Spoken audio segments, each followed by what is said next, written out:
In a small, peaceful village just outside Kampala, the stars shone brighter than usual that night. Nafula sat under the old mango tree, her favorite spot since childhood. The breeze was soft, and the world felt still, like it was holding its breath for something special. Sefu, the boy she had loved since they were teens, stood beside her, holding her hand gently. He looked into her eyes and whispered, "Even if the world turns its back on you, I never will." His voice didn't shake. His words felt like a promise carved in stone. Nafula smiled, her heart full. She had never felt so sure of anything in her life. In that moment she saw their future so clearly. A simple home, laughter in the air, children running through the grass. She believed in him. In them. Every part of her heart said yes. She didn't need anything fancy. That moment under the stars was enough.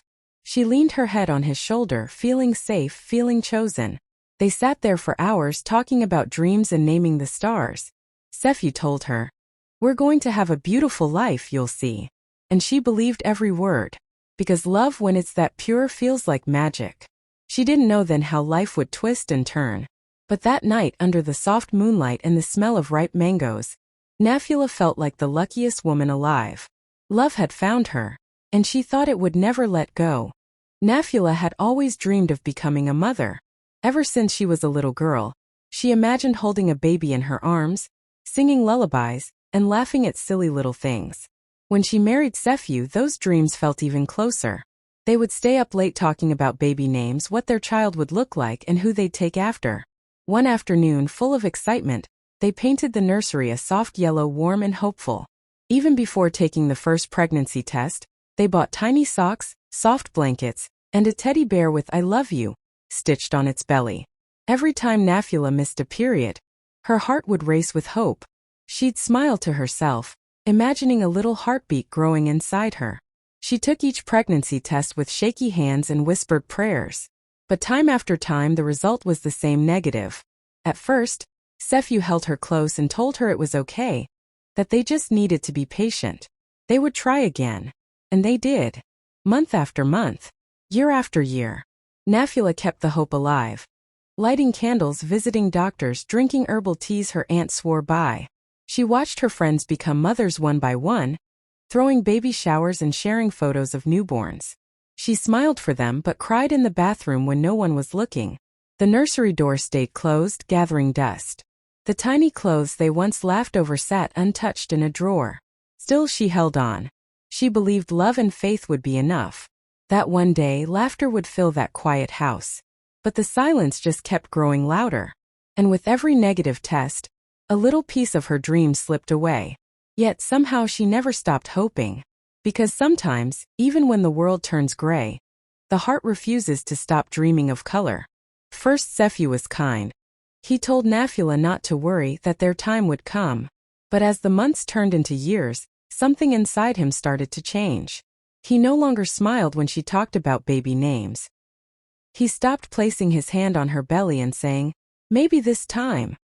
His patience began to run out, and so did his warmth. Their talks became short, dry, almost like they were strangers living under the same roof. At night, he turned his back to her in bed.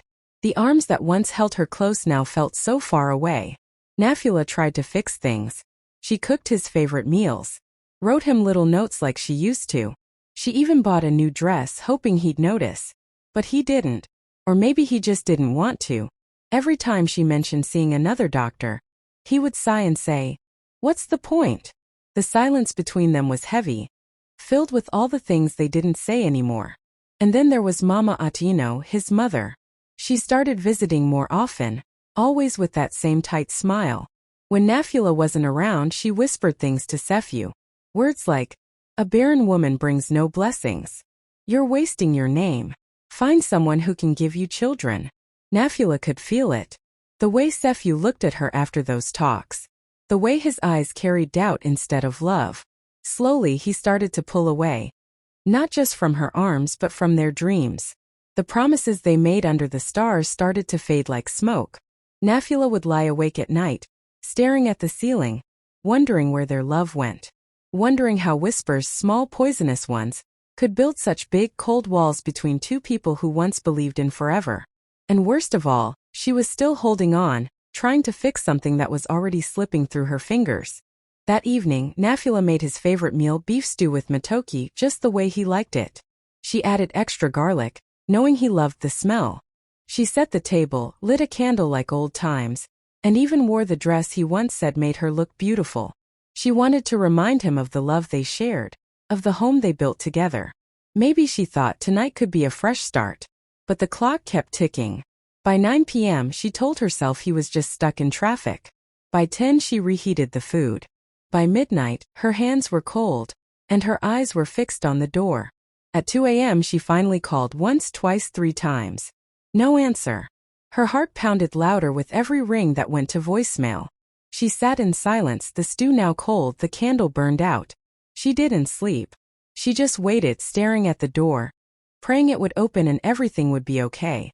When morning came, she heard the gate creak. Her heart leapt and then dropped.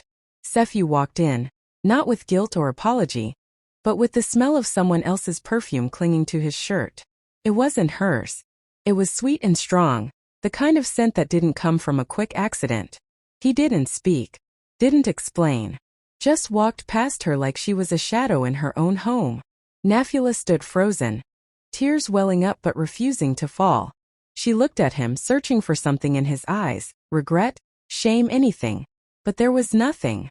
Just coldness. Like she didn't matter anymore. Like their memories had been erased. She didn't scream. She didn't ask where he'd been. What was the point? Deep down she already knew. The night she waited, alone with stew on the stove and hope in her chest, was the night their marriage quietly broke. And what hurt the most wasn't the perfume or the silence. It was how easy it was for him to stop coming home, to the heart that never stopped waiting. Nafula thought things couldn't hurt more than the night he didn't come home. But she was wrong. The next days were colder, not just in silence but in words. Sefu had changed. He wasn't the man who once knelt to tie her shoelaces or stayed up late whispering dreams into her ear. Now his words were sharp, like knives that knew exactly where to cut. One evening, after she gently asked if they could see another doctor, he snapped. "You're the reason our lineage will die," he shouted, slamming his hand on the table. Nafula flinched. She couldn't believe what she was hearing. This was the same man who once promised to love her no matter what. The same man who said, "Even if the world turns its back on you, I never will." Now he was the one turning his back. The blame came like a flood. "What kind of woman can't even give her husband a child?" he said. "Do you know how people laugh at me? Do you?" His voice was filled with bitterness. Nafula stood there, silent, her heart breaking piece by piece. She wanted to scream, to ask why he was punishing her for something she couldn't control. But all she could do was hold back tears. That night, she went into their bedroom alone. She sat on the floor, her back against the bed, and wept. Not the quiet kind of crying, but the deep, shaking sobs that come when pain has nowhere else to go. She looked down at her hands, the same hands that once wore his wedding ring with pride, and cried into them. She used to believe their love could survive anything. Now she felt like a stranger in her own marriage. Not just unloved, but blamed for her own pain. For something she never asked for, never wanted. And the man who once wiped away her tears was now the reason they kept falling. Still, Nafula didn't stop loving. But something inside her started to change. A quiet strength was building. One that would carry her, even when love didn't. The day the doctor gave her the final report, Nafula felt like the ground had been pulled from beneath her feet. The words were soft but heavy. She wouldn't be able to conceive naturally. She sat quietly in the hospital chair, her fingers gripping the edge of her sweater. She had known it in her heart for some time, but hearing it aloud made it real. Her dream of carrying a child in her belly, of feeling tiny kicks and hearing a baby's first cry gone. She went home slowly, the report folded in her purse like a wound she couldn't hide. That evening, she waited for Sefu to come home. When he finally walked through the door, she looked at him with tired eyes and said the words as gently as she could. "The doctor said I can't get pregnant, not without help." Sefu didn't shout. He didn't cry. He didn't even ask her how she felt. He just stood there, stared for a moment, then walked into their bedroom. A few minutes later, he came out holding a small travel bag. Nafula watched in silence, frozen in place, her heart pounding. She wanted to believe he was just stepping out to think. But deep down she knew better. As he reached the door, he paused for only a second. Then he said it, cold, sharp, and final. "I need a real wife." That was it. No hug. No goodbye. No "we'll figure this out." Just silence. The kind that screamed louder than any fight ever could. He closed the door behind him, and just like that he was gone. Nafula sank to the floor, the room spinning, her chest aching with a kind of pain she didn't know how to describe. She sat there until the sun started to rise, staring at the door like it might open again. But it never did. And she realized then, love can walk away quietly, without warning, without reason. And sometimes the person who once promised to stay forever will leave you in your weakest moment, blaming you for a future that broke your heart too. After Sefu left, everything around Nafula felt empty. The house that once held dreams now held silence. Neighbors whispered behind her back. Some shook their heads with pity, others with judgment. "That's the barren one," they said. No wonder her husband left. Every time she stepped outside, she felt the weight of their stares. It was like carrying a scar she couldn't hide. Nafula couldn't take it anymore. One morning, with nothing but a small suitcase and a heart full of pain, she left the village. She didn't tell anyone. She just got on a bus and went to Jinja, a place where no one knew her story, where maybe, just maybe, she could start again. First, life in Jinja was quiet. She rented a small room and kept to herself. But one afternoon, she walked past an orphanage and heard laughter. Curious, she peeked through the gate and saw children playing barefoot, loud, free. A kind woman standing at the entrance smiled at her and said, "Would you like to come in?" That visit changed everything.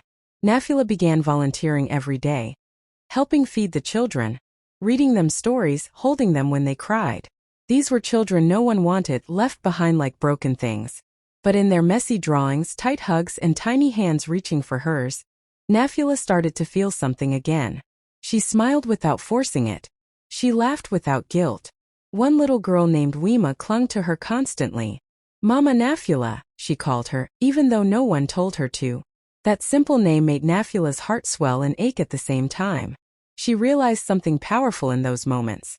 She didn't need to give birth to give love.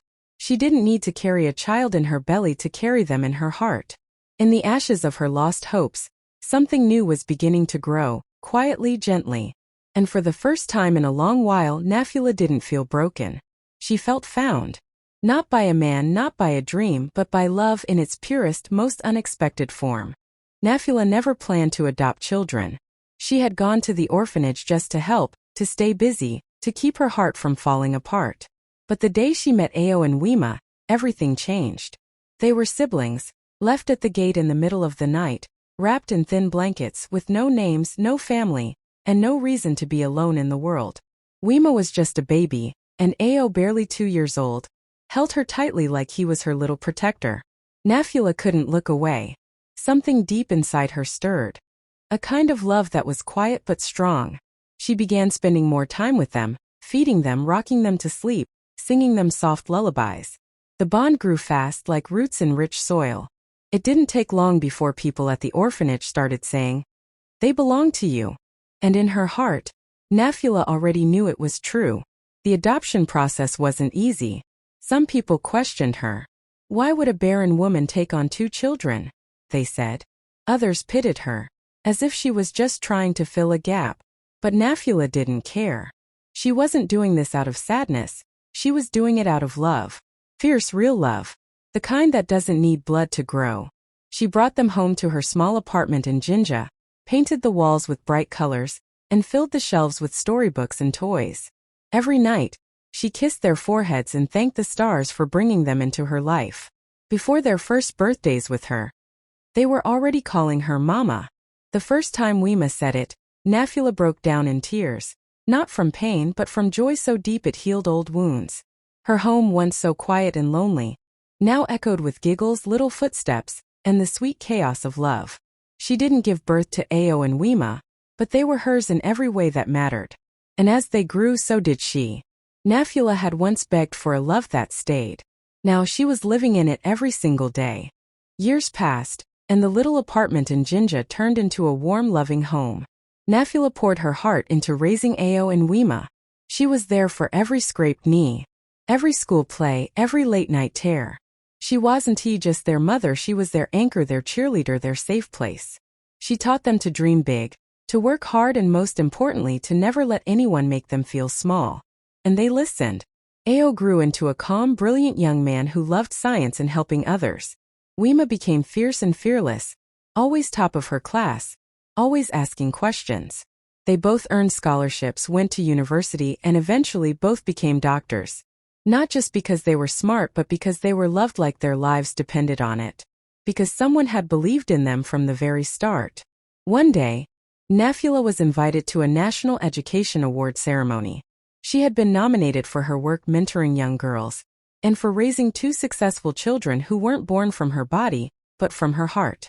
Dressed in a simple but elegant dress, she stood on the stage with Ayo and Wema beside her, now grown confident and proud. As the applause filled the room, Nafula scanned the crowd and her eyes landed on someone she hadn't seen in years: Sephew. He sat in the back row, older now, thinner and alone. Word had it he'd lost his job, drifted from place to place, never quite finding the piece he threw away. Their eyes met for a brief second. The same man who once said she wasn't a real wife was now watching her be honored as an extraordinary mother. Nafula didn't feel anger. She didn't feel bitterness. Just peace. She smiled, soft, kind, and sure. A smile that said, "I survived." A smile that said, "I built something beautiful without you." And Sephew? He bowed his head. Not a word was spoken. But in that silence everything was said. Nafula stood tall, holding her children's hands. Life had come full circle and she was exactly where she was meant to be. Nafula stood on a small stage in front of a crowd of young girls, mothers and women who had been made to feel like they weren't enough. Some had been told they were broken. Others had cried silent tears after years of trying to have children. As Nafula looked at their faces, she saw herself in all of them. She took a deep breath and began to speak. Not with fancy words but with honesty. "I used to believe I was less of a woman because I couldn't have children," she said. "People whispered about me. My husband left me. I cried so many nights I lost count. I thought my life was over." The room fell completely quiet. "But I was wrong," she continued. "My womb may have been empty, but my heart was full. I didn't give birth the way others do, but I still became a mother. Ayo and Wema were left behind by the world just like I was. But together we found a new beginning. Today they're both doctors. And they call me Mama. Not because I carried them in my belly, but because I carried them in my love." Tears filled many eyes in the room. Heads nodded. Hearts cracked open. Nafula looked around the room one more time and smiled. "I couldn't carry life in my belly," she said softly. "So I carried it in my spirit. And that spirit gave birth to something no one can take away. A legacy." The crowd stood and clapped, not just for Nafula, but for themselves. For every woman who ever felt like she wasn't enough. Because in that moment, Nafula didn't just tell her story. She gave them back their hope.